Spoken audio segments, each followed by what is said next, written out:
¿Cómo están? Bienvenidos al espacio de la entrevista, esta instancia que nos damos para profundizar y conversar un poco más de diferentes temas de contingencia, también temas de interés, especialmente en una región minera. Hablar de minería de vez en cuando, claro que nos hace bien proyectar lo que va a ser este año 2016 y también hacer los balances de lo que fue el año 2015. Importante hacerlo con los protagonistas precisamente de estas instancias. Está con nosotros Óscar Landerreche, a quien queremos agradecerle, el presidente del directorio de Codelco, la cuprífera sin duda más importante de no solamente de nuestro país, sino que a nivel planetario. ¿Cómo está, Óscar? Sabemos que ha tenido una intensa agenda estos días. Bueno, un gusto estar acá. Bueno, es momento, lo decía, para hacer algunos balances, como lo hizo muy bien usted hace algunos días y sin duda se hizo también en esta instancia importante que fue la inauguración de ministro Ales. Casi todos los discursos estuvieron enfocados en este año 2015, que fue un año complejo, un año donde teníamos un escenario difícil para la minería nacional, con unos temas en los costos, baja de precios del cobre. ¿Cómo visualiza usted, cuál es el balance que hace de este difícil 2015? Yo creo que el año 2015 fue un año extremadamente difícil. Fue un año en que, por decirlo de manera coloquial, fue el año en que Codelco vivió en peligro todo el tiempo. Lo que vivimos fue una secuencia de crisis que tuvo que ver primero con la tendencia del precio del cobre, que como tú sabes llevaba varios años bajando, pero lo que ocurrió este año es que se aceleró la caída, ¿no? Y se aceleró harto, digamos. Tuvimos que enfrentar un problema que tuvo que enfrentar todo el país, que es lo que hemos llamado la crisis de credibilidad, si ustedes quieren, ¿no es cierto? Eso también tocó a Codelco, y como Codelco es sector público y empresa, y como la crisis es de ambas, a nosotros nos tocó por lado y lado. Y hubo que manejar eso de una manera, durante la primera parte del año, que fue complicada, porque uno tiene que hacerse cargo de la historia y mejorar las cosas para adelante. Y además de eso, hubo que enfrentar un problema que es de toda la minería, y la gente aquí en Antofagasta que conoce la minería lo va a saber, y es que durante los años del boom hubo un poquito, digamos, de sobreentusiasmo que llevó a lo que podríamos llamar hoy quizá un leve gigantismo en ciertos proyectos, algunas promesas que eran quizá no muy factibles de cumplirse, y el ajuste de expectativas y el ajuste de eso también fue muy difícil de manejar. Óscar, usted es economista, entonces usted sabe que el tema del precio del cobre es cíclico, entonces uno a veces no entiende por qué suceden estas cosas si se sabe que ese boom y ese super precio que tuvo este super ciclo el cobre tenía que tender a declinar. Los precios fueron sobredimensionados, como bien lo dice usted, y ¿por qué no estaba preparada la industria y tenemos que hacer planes de contención quizás tan traumáticos como el que tuvimos, con despidos por primera vez? También en Codelco despidos de supervisores ejecutivos, más de 300. Hubo también, se habla de más de 3.000 entre trabajadores, operarios y contratistas. Entonces son situaciones complejas y difíciles, y a las cuales tampoco el país estaba acostumbrado. Yo diría que hay dos razones. Una tiene que ver con que es cierto que si uno mira en el largo plazo, el cobre fluctúa, a veces ha estado alto, abajo. Si uno ajusta por inflación, estuvo en otros momentos a los precios que estuvo esta vez, y ha estado al precio de ahora y más bajo también, ¿eh? Es cierto eso, pero hay que reconocer también que este ciclo fue muy largo. No existe registro en 150 años de historia del mercado del cobre mundial de un ciclo a la alza tan prolongado. Realmente no hay un caso de eso. Tiene que ver, como todos sabemos, con el auge de la economía china. Así que eso también distorsionó un poco la visión, porque cuando uno piensa que las cosas van a durar 3 o 4 años, es distinto que cuando uno van y pasan 10, pasan 12 y sigue, ¿eh? La gente se acostumbra. Esa es una razón. Hay otra razón que yo creo que también es importante para la gente que trabaja en empresas mineras, y es que hay que hacerse cargo de que hay una diferencia en la perspectiva de lo que es la minería, que como todos sabemos son proyectos de largo plazo, y lo que es la perspectiva de las personas que trabajan en las empresas mineras, particularmente la alta gerencia, que normalmente son personas que están en los cargos por plazos mucho más cortos. Y como están en los plazos por cargos mucho más cortos, a veces esa perspectiva de largo plazo no está tan presente. Y entonces es responsabilidad de los dueños de la empresa, en el caso de Codelco, el Estado de Chile, mantener esa perspectiva de largo plazo y esa calma. Y yo creo que, para ser autocrítico con la compañía, no fuimos tan capaces como compañía en los años anteriores de mantener esa calma y perspectiva a largo plazo, y es por eso que ahora tenemos que hacer los ajustes. Claro que sí, ajustes complejos de un 2015, decía usted un superávit o un superciclo que se extendió más en el tiempo, pero ahora se visualiza lo mismo con una situación compleja, con un precio que debería mantenerse a la baja y una proyección casi hasta el año 2019 de esta situación. ¿Cuáles serían los planes también entonces de contención de costo? ¿Habrá una circunstancia difícil también con egresos, con desvinculaciones? ¿Cómo se mantiene también el liderazgo con la contención de costos, tomando en cuenta este escenario que también se visualiza complejo en lo futuro? Bueno, este año Codelco fue muy exitoso con su plan de contención de costos. Nosotros anunciamos en enero pasado un plan de contención de costos por $1.000 millones. Fuimos la primera empresa en anunciar un plan así de agresivo y lo sobreejecutamos. Al final terminamos el año con sobre $1.200 millones de reducción de costos, lo que demuestra una gestión realmente bastante destacable por parte del presidente ejecutivo Nelson Pizarro. Para este año, muy pronto estaremos haciendo anuncios respecto de nuevos planes de contención de costos. Ahora, yo sé que cuando yo digo esto, las personas inmediatamente piensan en el tema de los empleos y los despidos, pero es importante que las personas sepan que en el directorio de Codelco se discutió explícitamente tener un criterio especial respecto del tema de desvinculaciones de Codelco, porque sabemos que la incertidumbre que genera el creer que eso puede venir es algo muy complicado para las familias y las personas involucradas. Lo que el directorio de Codelco le ha pedido a los ejecutivos de Codelco es que los anuncios, cuando haya que hacerlos, se hagan todos de una vez. Y solamente cuando tengamos la convicción de que la situación realmente lo amerita, haremos nuevos anuncios, pero por el momento lo que hicimos es todo lo que vamos a hacer hasta que las circunstancias del precio del cobre cambien de una manera que veamos que es necesario para la sustentabilidad de Codelco. Importante en esto también son los excedentes. Finalmente, ¿con cuánto cuenta el país? Porque no hablamos solamente de una empresa que tenga relación con los accionistas, con un directorio, con los trabajadores, sino relaciona al desarrollo de todo un país. ¿Se proyectará una situación similar en los excedentes para este 2016 o menores? Bueno, los precios para el próximo año, las mejores predicciones, hay que decir que el precio del cobre se ha vuelto muy volátil, por lo tanto es una predicción, ¿no es cierto?, que se puede equivocar. La predicción es que el próximo año básicamente vamos a tener el precio del cobre fluctuando en el rango que está ahora, entre $2 a $2.30, para arriba y para abajo, básicamente. Eso significa que el promedio del precio del cobre para el próximo año va a ser aún más bajo que este, ¿ah? Unos 20 centavos más bajo que este año. Y lo que significa eso es que si nosotros no hacemos otro plan de reducción de costos, se nos van a reducir los excedentes.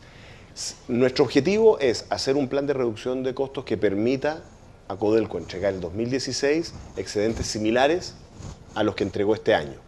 Hay que decir que los $1.200 millones que vamos a entregar son completamente resultado del plan de reducción de costos. Si no lo hubiéramos hecho, los excedentes habrían sido cero. El próximo año no... ¿Más de 600 millones de dólares en contención? ¿Contención de costos? ¿Para cuándo? El año 2015 proyectaron algo similar, 2016. No, fueron 1.000 millones para el 2015 y en los próximos días vamos a anunciar cuál es el plan para el 2016. En ese sentido, plan de modernización fundamental para recuperar la competitividad en una región que también está creciendo, con un mercado peruano que viene con un liderazgo, Colombia por otro lado, Ecuador que también viene con un plan futuro. ¿Cómo se recupera ese liderazgo también en este contexto, aprovechando el know-how también para exportar también mucha de esta experiencia y capitalizar de otra manera quizás la estatal? Bueno, yo creo que algo muy destacado está ocurriendo en este momento en Codelco, y es que ya están madurando algunas de las apuestas estructurales que se han hecho en la compañía. Ayer inauguramos oficialmente la operación de la división Ministro-Ales, que ya venía produciendo, pero que logramos estabilizar en su producción más normalizada y superar todos los problemas tecnológicos que tenemos. Hay que decir que esa división es una división de punta en términos tecnológicos a nivel mundial. Si uno mira es cosa de visitarla y uno se da cuenta de que es una operación industrial que no es típica de Chile, ¿ah? Es una cosa que parece de otro país, ¿ah? Y los estándares de emisión y de productividad son altísimos. Es la y estando división a más 5 productiva. kilómetros de Calama, debe ser así, Bueno, porque es por un asunto geográfico también, y de los estándares que quizás se deberán exigir también a Radomiro Tomic y a otras Chuquicamata, divisiones, ¿no? a otras divisiones, así es. Si uno va a Gavi, hay algo muy similar ocurriendo ahí. El esfuerzo que se está haciendo en términos de un centro de formación técnica y de capacitación de trabajadores en Gavi es de clase mundial.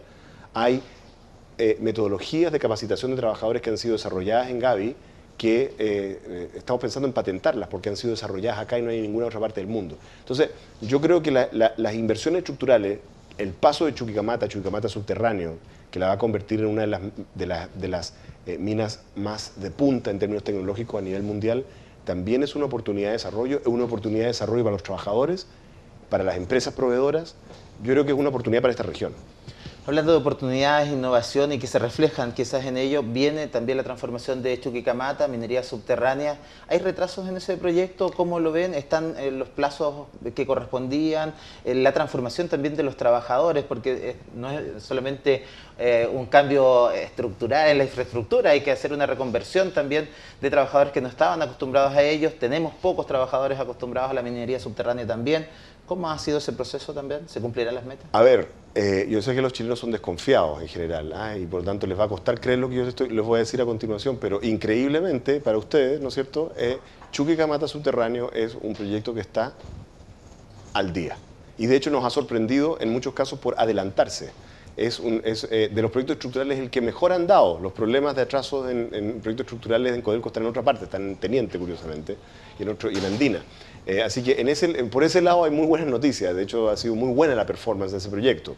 En términos de la reconversión, efectivamente, hay una parte de las tareas que efectivamente requieren de otras competencias y de otros perfiles de mineros, ¿no? Porque pasamos de, obviamente, rajo a subterránea, y además subterránea a una escala muy grande.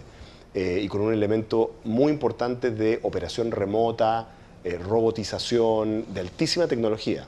O sea, Chuquicamata subterráneo va a ser mucho más parecido a Ministro Ales y a Gavi que a Radomiro Tomic. Entonces, eso efectivamente requiere otro tipo de competencia. Y lo que estamos haciendo es revisar las competencias y los perfiles de los trabajadores existentes, que es lo que hacen. Algunas tareas son las mismas, por mucho que sea una mina subterránea, igual la gente tiene que comer, tiene que haber limpieza industrial, o sea, hay cosas que no cambian tanto. Y hay otras competencias que se pueden capacitar y otras que no, que requieren en realidad trabajadores más jóvenes, en fin. Y eso se está haciendo con mucho cuidado, siempre con el principio de respetar la siguiente idea, de que lo más valioso que tiene Codelco son sus trabajadores. Nuestros trabajadores, como la gente sabe, tienen su personalidad, son viejos jodidos, todo lo más, pero son viejos muy capaces y son muy competentes. Y nosotros lo que no queremos es repetir errores que han ocurrido en otros tiempos en Codelco, en que por sacar y sacar gente hemos perdido talento. En este sentido, Óscar, hablamos y empezamos esta conversación hablando de las confianzas que se perdieron, no solamente en un escenario que era conflictivo para la minería, desde los precios, desde lo que nos estaba pasando con la baja del precio del cobre, sino de las confianzas también con el mundo político, con el mundo empresarial. ¿Cuál es el trabajo que está haciendo también de vinculación con los trabajadores? Sabemos que hay algunos acuerdos, marcos también para trabajar esas confianzas y por sobre todo el tema de las confianzas con la vinculación comunitaria, donde también por muchos años se han cometido algunos errores y que hay que ir asumiendo ya en un escenario y un contexto de nueva minería, de nuevos tratos, como lo han dicho también algunos políticos, entre la industria y las comunidades. A ver, dos elementos. Yo creo que una filosofía central que yo he tratado de imprimir y mis colegas directores me han acompañado es la idea de que los problemas del pasado, de cualquier tipo, de trato comunitario, de relación con los trabajadores, problemas de probidad, etc., todos los problemas que haya habido en el pasado, el mejor enfoque es enfrentarlos. La responsabilidad que tenemos como dirección actual, digamos, por mucho que seamos nuevos en esto, es mirar los problemas a la cara, enfrentarlos, no hacer como que no existen, que es uno de los grandes problemas que tiene la élite empresarial y política chilena, hacen como que no existen los problemas hasta que los obligan. Bueno, esto es al revés. Enfrentamos los problemas y tratamos de cambiar las prácticas, legislar, cambiar el gobierno corporativo, y es lo que hemos estado haciendo durante el último par de años, para que nunca más vuelvan a ocurrir las cosas malas. En el caso particular de los trabajadores, efectivamente, ahí, por suerte, para Codelco había un modelo a seguir, que eran los pactos estratégicos que se hicieron con los trabajadores en los años 90 y que permitieron la construcción de, entre otras, Gavi, Radomiro Tomic y esa Mitrales, digamos. Lo que hicimos fue restablecer esa lógica. La lógica de que dialogar con los trabajadores no es cogobierno. Dialogar con los trabajadores es reclutar los talentos y conocimientos de las personas que trabajan dentro de tus faenas para mejorar la productividad y la eficiencia de tu empresa. Y efectivamente, hace unos meses atrás firmamos un pacto estratégico con la Federación de Trabajadores del Cobre y esperamos en algún momento poder hacer algo similar con la Federación de Supervisores. Respecto a las comunidades, yo reconozco que en ese campo he notado, como una persona que ha venido de afuera hacia Codelco, que las competencias, no solamente en Codelco, sino en la minería en general, para enfrentar eso de una manera similar, por ejemplo, a lo que hicimos con el pacto estratégico, todavía no las tenemos demasiado desarrolladas, hay que trabajarlas un poquito más. Hay una estrategia, pero todavía le falta un poco. Y con comunidades que están más activas, más posicionadas, con un manejo de redes sociales que también es distinto, un contexto muy diferente quizás a lo que era la minería hace algunos años, y en ese sentido también es importante, supongo, ahí el trabajo de vinculación y de las confianzas. Le dejo las cámaras, nos quedan muy pocos minutos para quizás dar ese mensaje precisamente de confianza a tantos chilenos que confían en Codelco como la instancia, como la empresa que apalanca el desarrollo para todo un país, como lo decíamos hace algún momento, y de que van a estar precisamente esos esfuerzos para modernizarla, para hacerla una empresa viable y para hacerla también parte del desarrollo de nuestro país. A ver, yo te agradezco esa oportunidad. Nosotros tenemos que hacernos cargo de los problemas, no esconderlos, no hacernos como que no existen. Tenemos que además aceptar el hecho de que tenemos que aprender cómo manejarlos. Esto no es un tema personal, no soy yo o los directores particulares que estamos, es una corporación inmensa con miles de personas que tiene que aprender a funcionar de una manera distinta. Sin embargo, el criterio central es el respeto hacia las comunidades que están en el entorno de nuestras actividades. Yo quiero hacerme cargo de un tema que tú ni siquiera me preguntaste, que tiene que ver con el puerto de Antofagasta. ¿No es cierto? El principio fundante que hemos tenido acá desde que estamos en este directorio es de que, como saben los televidentes, Codelco dejó de usar el puerto de Antofagasta el año 2014 hasta que los estudios y las distintas instancias determinen que sea seguro y que sea posible demostrarle a la comunidad que se puede hacer la exportación de concentrado. ¿Pero no está saliendo concentrado de cobre por el puerto de Antofagasta? No, de Codelco no. ¿De ninguna de sus divisiones? De Codelco no, desde el año 2014. Por instrucción del directorio. Todo el concentrado está saliendo por mejillones. Si no está saliendo, si no está ocurriendo, se está transgrediendo una instrucción del directorio. Hasta que no podamos dar las garantías de que eso se hace en forma segura, no lo vamos a hacer. Y si no se puede hacer en forma segura, no lo vamos a hacer nunca. ¿Falta legislación ahí al respecto? Especialmente el traslado, acopios. Puede ser, sin duda, que falte legislación y algunas cosas que enfrentar, pero yo creo que falta otra cosa. Falta enfrentar las responsabilidades. Y eso yo creo que es el ejemplo que tenemos que dar. Tú ni siquiera me preguntaste este tema, yo te lo puse, porque creo que la perspectiva correcta con las personas que tenemos responsabilidad es mirar los problemas a la cara y enfrentarlos de cara a la ciudadanía y ofrecer una solución. Nunca las soluciones van a ser perfectas. Yo no sé si cuando se hagan los estudios vamos a poder realmente determinar si se puede hacer o no en forma segura. No lo sé, porque tienen que determinarlo los estudios que se tienen que hacer, pero lo vamos a hacer de forma transparente. En ese sentido, si da ese liderazgo y ese ejemplo la empresa del Estado, falta también ese compromiso en toda la industria, tomando en cuenta un poco cómo ha manejado el ámbito privado este tema, especialmente con lo que ha pasado acá con el galpón y el puerto. Yo creo que en los temas de probidad, en los temas de comunidades, en los temas laborales, en los temas ambientales, Codelco tiene la responsabilidad de dar un ejemplo hacia el sector privado y público. Y cuando no lo hemos hecho, porque también tenemos nuestras fallas como empresa históricas ¿no es cierto?, que tenemos que enmendarlas, bueno, no hay que lamentarse tanto, hay que corregirlas y enfrentar la responsabilidad de dar ese ejemplo. Chile no dispone de demasiadas instituciones de la categoría mundial que tiene Codelco. De hecho, no dispone de ninguna, ni pública ni privada. Por lo tanto, no podemos farrearnos el ejemplo que da esta empresa hacia el país de establecer estándares mundiales, de categoría mundial, en términos de productividad, de eficiencia, de respeto al medio ambiente, a las comunidades y de buenas condiciones y buen trato laboral. La voz de Óscar Landerreche, presidente del directorio de Codelco Chile, profundizando en todos los temas. Queremos agradecerle haber estado con nosotros y agradecerles a ustedes también haber estado ahí en sintonía como siempre, dándonos este espacio para conversar y profundizar los temas que son de interés de todos los ciudadanos, especialmente en una zona minera como esta. Nos encontramos en otra oportunidad para otra conversación con temas de contingencia a través de las pantallas de Antofagasta Televisión. Por su atención, muchísimas gracias.